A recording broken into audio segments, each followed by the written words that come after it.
Assalamualaikum warahmatullahi wabarakatuh. Mengenalkan, nama saya Rizal Fajri dari Prodi PCKR 3F. Saya dari Universitas Singapura Bangsa Karawang. Di sini saya akan menjelaskan tentang materi strategi pembelajaran Penjas. 1. Mode belajar kerjasama. A. Pengertian mode pembelajaran kooperatif.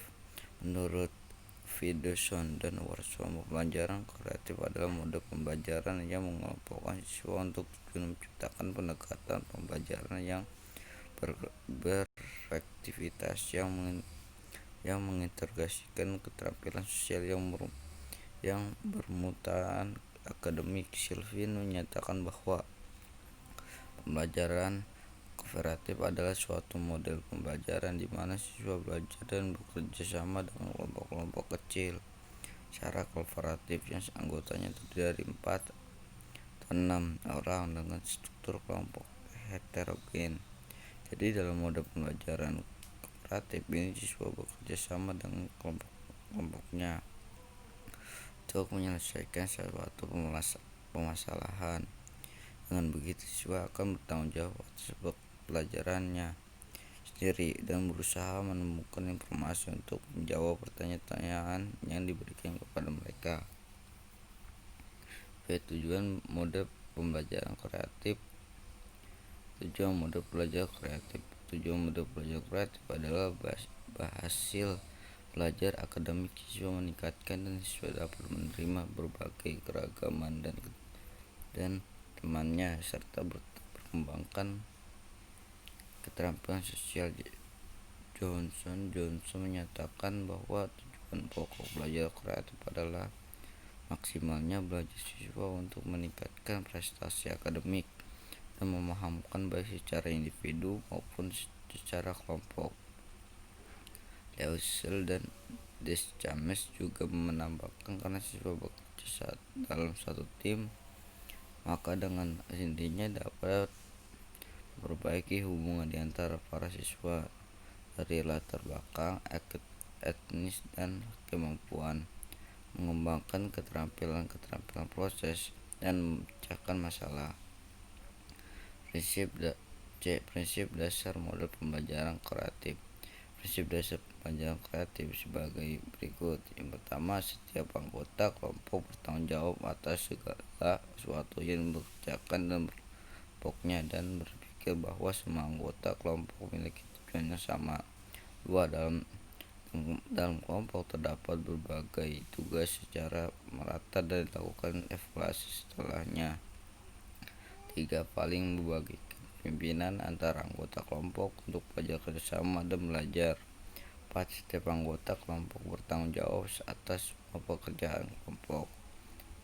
Ciri mode pembelajaran kreatif sebagai berikut. Yang pertama, siswa dalam kelompok bekerja sama menyelesaikan materi pembelajaran sesuai kompetensi dasar yang akan dicapai. 2. Kelompok dibentuk secara heterogen. 3. Penghargaan diberi kepada kelompok bukan kepada individu. Pada model pelajaran kreatif memang ditonjolkan pada diskusi dan bekerja sama dalam kelompok dibentuk secara heterogen. Siswa dapat berkomunikasi, saling berbagi ilmu, saling menyampaikan pendapat, dan saling menghargai pendapat teman sekelompoknya. 2. Model pendekatan taktis. Pendekatan taktis mendorong siswa untuk menciptakan masalah taktik dalam permainan masalah ini pada hakikatnya perkenalan dengan beberapa keterampilan dan taktik dalam suatu permainan. Dalam demikian siswa makin memahami kaitan antara teknik dan taktis. Keuntungan lainnya mendekatkan ini dapat menekan keterampilan bermain sesuai dengan keinginan siswa. Tujuan utama pendekatan taktis adalah pendekatan sesuai dengan keinginan siswa. Tujuan untuk pendekatan taktis dan pembelajaran permainan adalah untuk meningkatkan pemahaman siswa terhadap konsep bermain. Pendekatan taktis permainan waktu pemikiran guru untuk menguji kembali pandangan filosofis mereka pada pendidikan bermain. Model pengajar ini memungkinkan siswa untuk menyadarkan keterkaitan antara bermain dan meningkatkan penampilan bermain mereka. Broto 2001 mengajar menjelaskan tentang tujuan pendekatan secara efisien teknis yang tepat sesuai dengan masalah atau situasi dalam permainan. Contoh sederhana menerapkan dalam praktek langkah-langkahnya adalah sebagai berikut. Yang pertama, untuk beberapa kelompok siswa terdiri dari 3 orang siswa bertanya tempatnya lapangan. Setelah lapangan dengan posisi membentuk segitiga dengan masing-masing memiliki tugas orang satu bertugas sebagai penerima bola pertama yang akan diberikan kepada orang kedua. Dia bertindak sebagai pengumpan toser dan orang ketiga sebagai berikut. 2. Menempatkan sesuai dengan tugas masing-masing. Latihan dapat dimulai dengan mainkan bola, diawali oleh guru yang memberikan bola kepada orang pertama. Selanjutnya dari orang pertama diberikan kepada orang kedua dengan cara passing dari orang kedua. Selanjutnya diumpankan kepada orang ketiga untuk di smash. 3. Setelah selesai melakukan latihan yang pertama, maka siswa diputar bergantian posisi orang kedua dan seterusnya. Sebagai semua siswa dapat dilakukan dengan merasakan posisi seperti. Setelah semuanya selesai diganti dan kelompok berikutnya lakukan hal yang sama seperti menjelaskan di atas. Lihat gambar di bawah. Setelah semua kelompok selesai, latihan dapat dilanjutkan dengan game dalam bentuk yang dimodifikasi sesuai dengan kemampuan keterampilan siswa. 3. Model mengajar inquiry. Model pembelajaran inquiry diciptakan oleh Hussman dengan alasan ingin memberikan perhatian dan membantu siswa menyelidiki secara independen.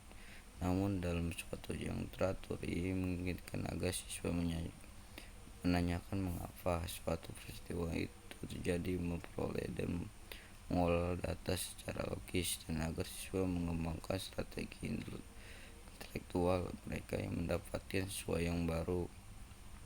Sejumlah operasi intelektual untuk menciptakan pengalaman. Pada prinsipnya, model inquiry merupakan model yang dinamakan pengajaran yang pusat pada siswa, di samping juga ada guru, dan yang terutama dalam model inquiry adalah siswa dorong untuk terlibat secara aktif dalam menyelesaikan suatu topik permasalahan hingga sampai pada suatu kesimpulan. Latihan inquiry dapat diberikan kepada setiap tingkatkan umur, mulai dari taman anak-anak dan seterusnya, namun tentunya dengan tingkatkan kualitas permasalahan yang berbeda.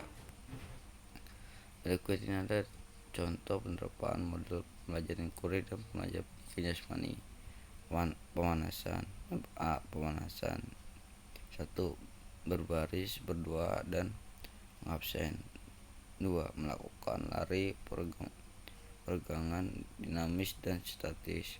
3. Penyelesaian tentang materi yang akan dilakukan pada kegiatan selanjutnya. Padahal yang perlu diinginkan bahwa dalam pemanasan ini siswa dari kebebasan untuk memimpin pemanasan tanpa harus diatur atau komando oleh guru. Fungsi guru hanya mengawasi saja. B. Kegiatan inti. Siswa dibagi menjadi 4 kelompok dalam barisan berbanjar dan saling berhadapan dengan jarak yang sesuai dengan situasi dan kondisi. Lalu materi yang diberikan adalah melakukan berbagai keterampilan dasar permainan kasti atau roder dengan baik, melambungkan, melempar, dan menangkap. Tahap pertama, mengajukan pertanyaan atau masalah. Atau pada tahap ini guru menunjukkan pertanyaan atau masalah dan guru membimbing siswa untuk identifikasi masalah. Evaluasi saja. C. penenggak penenggak penenggak penenangga siswa berbaris. Satu, siswa berbaris dan melakukan gerakan-gerakan sederhana untuk belanja. 2. Evaluasi dan kesimpulan hasil belajar. 3. Berdoa. Hal yang perlu diingatkan bahwa penutup ini siswa diberi kebebasan untuk melakukan pendinginan tanpa harus diatur atau dikomando oleh guru. Sekian, terima kasih dari video presentasi kali ini tentang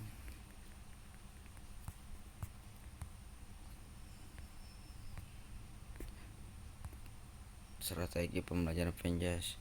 Saya akhiri. Waalaikumsalam warahmatullahi wabarakatuh.